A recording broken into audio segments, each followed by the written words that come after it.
अब इस वीडियो में हम चर्चा करेंगे कि जो चार्जिंग इंडक्शन से कैसे होती है। हम शुरू करते हैं charging by induction. So when we touch a pith ball with an electrified plastic rod, जब हम एक पिथ बॉल को एक इलेक्ट्रिफाइड चार्ज्ड प्लास्टिक रॉड से छूते हैं तो क्या होता है कि कुछ उसका जो नेगेटिव चार्ज है वो पिथ बॉल पर ट्रांसफ़र हो जाता है और जो पिथ बॉल है वो चार्ज हो जाती है। इस प्रोसेस को हम बोलते हैं चार्जिंग बाय ए कॉन्टैक्ट। जब हम एक चार्ज बॉडी को एक अनचार्ज बॉडी के कांटेक्ट में लेके आते हैं तो जो चार्ज जो है वो ट्रांसफ़र हो जाता है और इस प्रोसेस को हम बोलते हैं चार्जिंग बाय ए कॉन्टैक्ट। अच्छा, ऐसा होने के बाद क्या होता है, जैसे फॉर एग्जांपल यहाँ देखिए, ये रही आपके पास प्लास्टिक की रॉड और इस रॉड को आप इस टाइम जो ये पिथ बॉल है ये अनचार्ज है। At this moment this pith ball is uncharged. जब आप एक दूसरे को इन रॉड को और पिथ बॉल को एक दूसरे के कांटेक्ट में लेके आते हैं तो हम क्या देखते हैं, जो पिथ बॉल है उसके ऊपर नेगेटिव चार्ज आ जाता है। नेगेटिव चार्ज आने के बाद क्या होगा, जो पिथ बॉल है ये प्लास्टिक की रॉड को रिपेल करेगी। जो पिथ बॉल और जो प्लास्टिक की जो रॉड है वो एक दूसरे को रिपेल करेंगी, बट ये जो पिथ बॉल है ये ग्लास की रॉड को अट्रैक्ट करेगी। This pith ball will attract the glass rod, भाई, because conventionally glass rod is positively charge, right. So one is positive charge and other is negatively charge. पर अभी तक भी हमारे पास एक सवाल बना हुआ है कि जो इलेक्ट्रीफाइड जो रॉड है वो लाइट ऑब्जेक्ट्स को कैसे अट्रैक्ट कर लेती है। इस सवाल का जो जवाब है वो धीरे धीरे हम नेक्स्ट सेक्शन में देने की कोशिश करेंगे। अब सबसे पहले हम चलते हैं कि कुछ एक्सपेरिमेंट हम करते हैं और उस एक्सपेरिमेंट के हिसाब से हम लर्न करने की कोशिश करेंगे कि जो इंडक्शन चार्जिंग बाय इंडक्शन का प्रोसेस कैसा होता है और कैसे पूरा होता है उसको हम समझते हैं।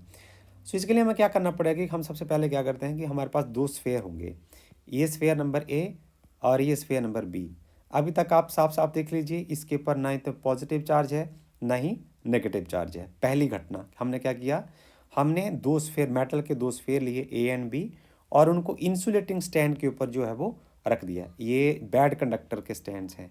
इंसुलेटिंग स्टैंड का मतलब ये जो स्टैंड है वो इलेक्ट्रिसिटी से कंडक्ट नहीं करता, राइट। अब चलते हैं आगे। उसके बाद हमने क्या करना है, ये रहा आपके पास स्फेयर ए और ये रहा स्फेयर बी। इसमें हम क्या करेंगे कि आप एक रॉड ले लीजिए जो पॉजिटिवली चार्ज है। इस रॉड को आप स्फेयर नंबर ए के पास लेके जाएंगे, पर आप ये ध्यान रखेंगे कि या ये जो रॉड है पॉजिटिवली चार्ज रॉड जो है वो स्फेयर ए को टच नहीं करेगी। तो जैसे ही ये पॉजिटिवली चार्ज रॉड जो है वो स्फेयर ए के पास जाएगी, बट विल हैपन देन जो जो नेगेटिवली चार्ज इलेक्ट्रॉन जो हैं वो इस रॉड की ओर अट्रैक्ट होंगे। तो नेगेटिवली चार्ज इस एंड के ऊपर अपीयर हो जाएगा और इसका जो ऑपोजिट एंड है उसके ऊपर जो है वो पॉजिटिव, जो rear end of the sphere B, क्योंकि ये छू रहे हैं, ये they act at the same body क्योंकि मेटल के स्फीयर हैं, तो इसके जो रियर एंड है वो पॉजिटिवली चार्ज हो जाएगा। अब हम देखेंगे कि यहाँ जैसे ही जो चार्ज है नेगेटिव चार्ज जैसे इक्यूमुलेट होना शुरू होगा तो आगे वाला जो चार्ज है वो ज़्यादा इलेक्ट्रॉन, जो सारे के सारे जो स्फेयर ए और स्फेयर बी के सारे इलेक्ट्रॉन्स यहाँ नहीं आएंगे। क्यों? क्योंकि जैसे ये नेगेटिव इलेक्ट्रॉन्स यहाँ इक्यूमुलेट हो जाएंगे तो ये फर्दर जो इलेक्ट्रॉन्स होंगे उनको रिपेल करेंगे, जिसके नियर बाय और जो इलेक्ट्रॉन्स होंगे, फॉर एग्जांपल मैं ऐसे मार्क कर देता हूँ, इन इलेक्ट्रॉन्स को क्या करेंगे, रिपेल करेंगे। इसलिए ज़्यादा एक्यूमुलेशन ऑफ चार्जेस जो है वो पॉसिबल नहीं होगी। जब तक आप इस पॉजिटिवली चार्ज रॉड को इसके आसपास रखेंगे तो इसमें होने क्या वाला है, अब दो फोर्सेस लगेंगे। देखिए, ये एक नेगेटिव चार्ज है, यहाँ रॉड के ऊपर पॉजिटिव चार्ज है, तो ये एक अट्रैक्टिव फोर्स क्रिएट करेगा। और ये जो एक नेगेटिव इलेक्ट्रॉन क्लाउड यहाँ बन रहा है, इसके पीछे जो है यहाँ फिर इलेक्ट्रॉन क्लाउड है, तो ये एक रिपल्सिव फोर्स भी क्रिएट करेगा। तो जो इंस्टेंटली जैसे ही आप इस रॉड को नज़दीक लेके जाते हैं तो उसके बाद क्या होता है, अट्रैक्टिव फोर्स बनेगा with the positively charge rod और इलेक्ट्रॉन्स के बीच में, और रिपल्सिव फोर्स बनेगा इलेक्ट्रॉन क्लाउड और रिमेनिंग इलेक्ट्रॉन्स के बीच में। तो ये थोड़ी देर के बाद जो है आपके जो स्फेयर ए और बी जो है वो इक्विलिब्रियम को अटेन कर लेंगे, ओके। और जब तक आप पॉजिटिवली चार्ज रॉड को यहाँ रखेंगे तो ऐसी सिचुएशन ही आपको देखने को मिलेगी, okay. So this process is called the induction of charges. Very beginning में आपने देखा कि आपने जो स्फेयर्स ए और बी लिए थे उनके ऊपर कोई चार्ज नहीं था। आप जब पॉजिटिवली चार्ज रॉड लेके आए, आपने देखा कि स्फेयर ए जो है उसके ऊपर नेगेटिव चार्ज आ गया, और जो स्फेयर बी है उसके ऊपर पॉजिटिव चार्ज आ गया। ओके, और यदि आप रॉड को रिमूव कर देते हैं, if the rod is remove, the charges are not acted by any outside force. तो चार्जेस के ऊपर कोई बाहरी फोर्स तो नहीं लग रहा है, and they redistribute there normal original state. Original जो उसकी न्यूट्रल स्टेट है वो वापस फिर वहाँ वैसे के वैसे चले जाएंगे। तीसरे स्टेप में हम चलते हैं कि अभी भी हम क्या करेंगे, हम separate the spheres by small distance. अब हम इन जो स्फेयर्स हैं इनको थोड़ा, पहले ये पिछली स्टेट में एक दूसरे को छू रहे थे, अब ये दोनों स्फेयर्स को थोड़ा अलग अलग कर दिया है। Separate the spheres by the small distance while the glass rod is still held near the sphere A. Glass rod वहीं की वहीं है, हमने स्फेयर को एक दूसरे से अलग कर दिया है।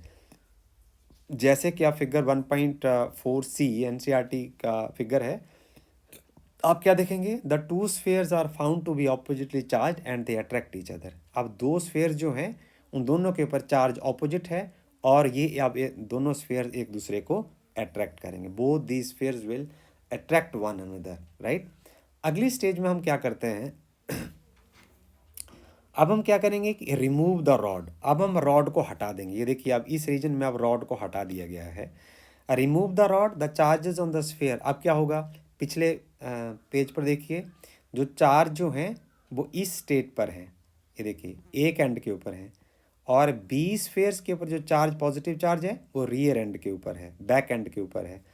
जैसे ही आपने रॉड हटाया तो ये देखिए दोनों ने एक दूसरे को अट्रैक्ट करना शुरू कर दिया, और जो चार्ज है negative charge of the sphere A and the positive charge of the sphere B rearrange themselves in different वे।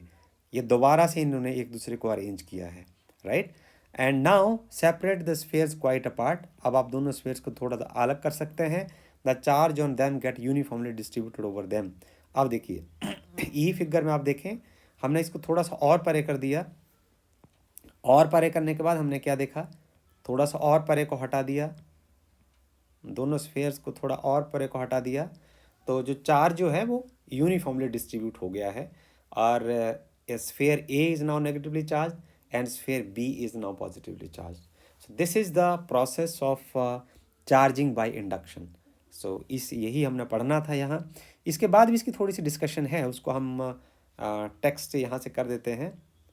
तो जब हम कई बार ऐसा करते हैं, when electrified rods are brought near the light objects, जब हम एक चार्ज रॉड को हल्के हल्के ऑब्जेक्ट के पास लेके जाते हैं तो हमें ऐसा ही सिमिलर इफेक्ट देखने को मिलता है।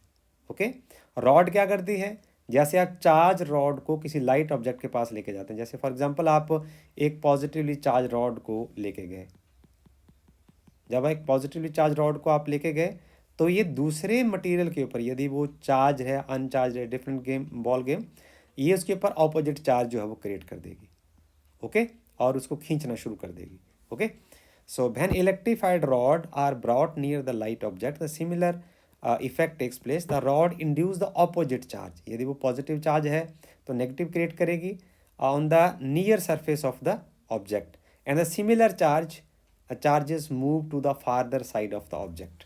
Okay, and this happens even when the light objects, ये तब भी होता है जब लाइट ऑब्जेक्ट एक कंडक्टर ना हो, इस केस में भी सेम प्रक्रिया होगी। and the mechanism for how this happens is explained in the later section 1.10 में हम पढ़ेंगे इसको, तह तक 2.10 में भी पढ़ेंगे। so the center of the two type of charges are slightly separated, जब दो चार्जेस का सेंटर एक दूसरे से दूर कर दिया जाए, एक कूलम्स लॉ में पढ़ेंगे आप।